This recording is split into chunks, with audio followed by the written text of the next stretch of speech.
Airport जो वहाँ से फ़्लाइट शुरू होंगी उसका शुभारंभ करेंगे, टर्मिनल का शिलान्यास करेंगे और हमारे हरियाणा के लोगों से वार्तालाप भी करेंगे।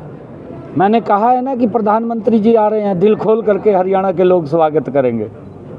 पूरी चर्चा रही है, एक एक बिंदु के ऊपर व्यवस्थाओं से लेकर के व्यवस्थाओं से संख्या की दृष्टि से हर बात को लेकर के सभी माननीय विधायकों ने और सभी माननीय मंत्रीगण ने बैठ कर के चर्चा की है। बोर्ड को लेकर भी कुछ मंथन चल रहा है। लोकसभा में सर वक्फ बोर्ड पास हो गया तो मुस्लिम समाज बड़ा खुश है, उस पर क्या कहना?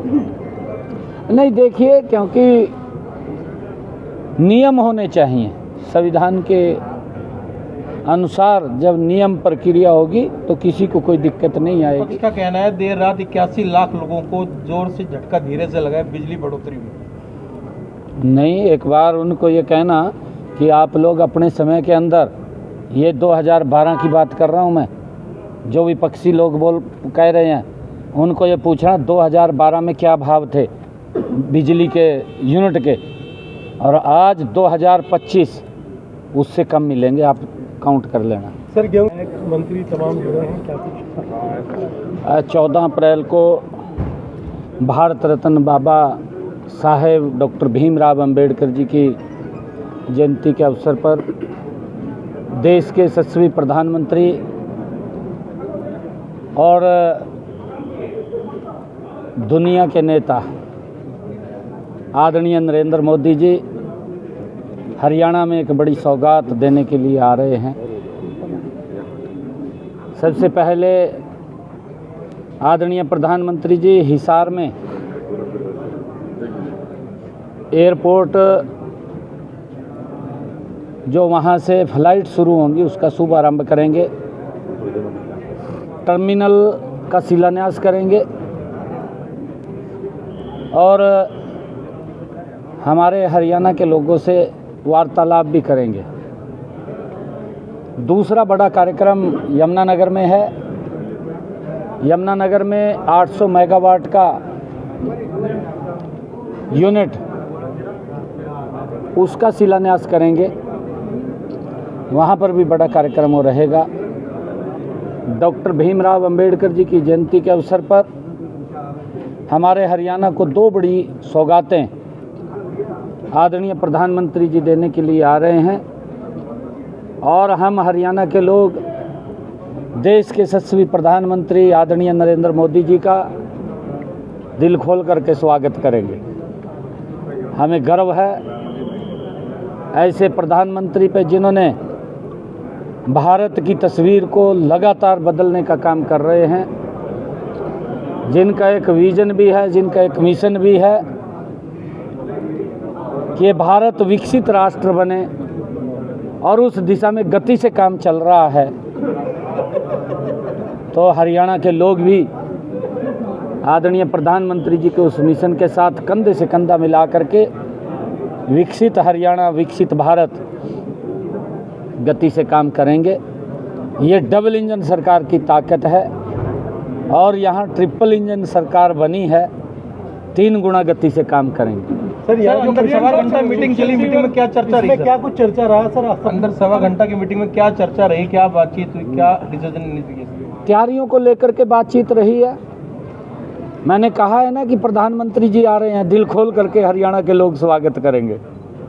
पूरी चर्चा रही है, एक एक बिंदु के ऊपर व्यवस्थाओं से लेकर के व्यवस्थाओं से संख्या की दृष्टि से हर बात को लेकर के सभी माननीय विधायकों ने और सभी माननीय मंत्रीगण ने बैठ कर के चर्चा की है और 5 तारीख को एक हमारे चुनाव लड़े प्रत्याशी, हमारे सभी सांसदगण, हमारे जिला के अध्यक्षगण, जिला के प्रभारीगण, एक बड़ी बैठक इसी के निमित्त ही आज हमने मोटा मोटा वो खाका तैयार किया है और उसको अंतिम रूप 5 तारीख को हम रोहतक की बैठक में दे देंगे।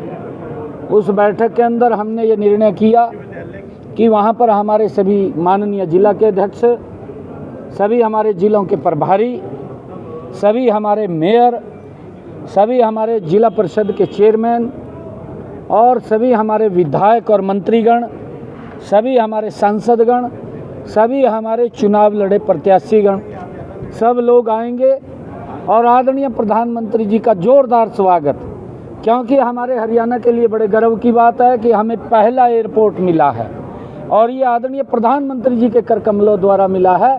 इन्हीं 10 वर्षों के अंदर आदरणीय प्रधानमंत्री जी ने दिया है।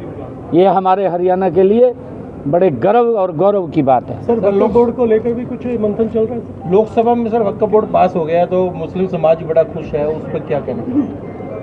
नहीं, देखिए, क्योंकि नियम होने चाहिए। संविधान के अनुसार जब नियम प्रक्रिया होगी तो किसी को कोई दिक्कत नहीं आएगी। और उस नियम प्रक्रिया के अंदर जो वक्फ बिल आया है, क्योंकि कई प्रकार के डिस्प्यूटेड इसके अंदर थे, अब वक्फ बिल आने के बाद वो कोई डिस्प्यूट नहीं रहेगा, सारे डिस्प्यूट ठीक होंगे। सर, विधानसभा में आपने बड़े शेर व शायरी करी हुड्डा साहब के साथ, उन्होंने भी की है, तो एक मुख्य मुद्दा था, SYL का मुद्दा नहीं उठा सर अब तक। नहीं, SYL का मुद्दा कोई दबा हुआ नहीं है और वो तो हमारे सभी जो दल हैं, सभी दलों का वो साझा मुद्दा है और उसके अंदर हम लगे हुए हैं, मजबूती से लगे हुए हैं। माननीय सुप्रीम कोर्ट का फैसला जो आया है उसके ऊपर हमने उसको अवगत भी कराया है और जैसा भी निर्णय उसके अंदर आगे होगा, क्योंकि हमने कहा है कि SYL का जो पानी है वो मिलना चाहिए और पंजाब के जो बड़ा भाई के नाते है, क्योंकि हमें उस पानी की आवश्यकता है, जितना उनके पास पानी है वो अवश्य हमें देंगे, ऐसा हमें पूर्ण विश्वास है। सर, विपक्ष का कहना है देर रात 81 लाख लोगों को जोर से झटका धीरे से लगा है बिजली बढ़ोतरी में। नहीं, एक बार उनको ये कहना कि आप लोग अपने समय के अंदर, ये 2012 की बात कर रहा हूँ मैं, जो विपक्षी लोग कह रहे हैं, उनको ये पूछना 2012 में क्या भाव थे बिजली के यूनिट के और आज 2025 उससे कम मिलेंगे, आप काउंट कर लेना। सर, गेहूं की जो खरीद भी शुरू हो गई है सर, उसको लेकर कुछ कहना चाहें किसानों को लेकर? इस तरीके हमने पूरी तैयारी की हुई है, चाहे बारदाने को लेकर के है, चाहे उठान को लेकर के है, और हमने ये भी कहा है कि 48 घंटे के अंदर किसान के खाते के अंदर पैसा चले जाएगा। जो ही जे फार्म कटेगा, उठान होगा, उठान होते ही किसान के खाते में पैसा जाएगा। और व्यवस्थाएं हमने की कई बार, क्योंकि आजकल मशीनी युग है और मशीनी युग के कारण बहुत ज़्यादा मात्रा के अंदर तुरंत किसान अपनी फसल को काट करके मंडी के अंदर पहुंचा देता है। थोड़ी अस्त व्यस्त ज़रूर होता है, अस्त व्यस्त क्योंकि दबाव बन